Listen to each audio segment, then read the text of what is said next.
Your taxes aren't due for filing until April, but how you finish 2014 can have a big impact on how much you get back or owe in 2015. Longtime tax advisor Dale Hammernick joins us now with a few ideas on how to save money in these last few weeks of the year. Dale, good to see you again. Thanks for having me. Some of these are things that we maybe should know already, but it's important reminder stuff.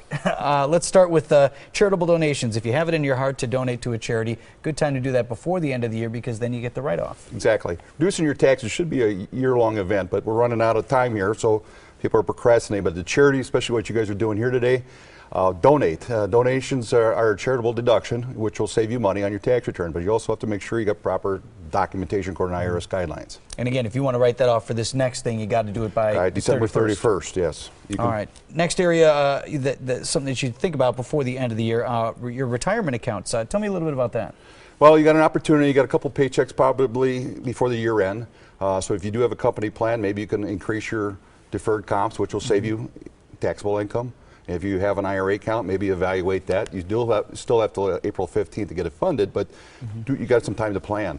So these are things that then wouldn't show up necessarily as income, so you get the savings that way, right? Correct. We're trying to reduce the income just before it gets taxed, correct. Okay, and just like the other, you have to have it done by the end of the year, not by the time you file, correct? With the 401ks, it has to be done by the end of the year. With the IRAs, you do have until April. Slide time for that you got one. till April 15th. And then a lot of folks, this is becoming increasingly popular, these flexible spending accounts, mostly for medical things or otherwise, maybe some for child care.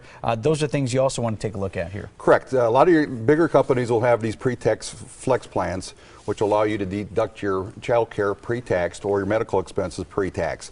But there's one of these provisions that says you got to use your account or whatever money's in there. You could lose the balance, and some of that money could come back to you as taxable income. So that's why you want to make sure you utilize those accounts.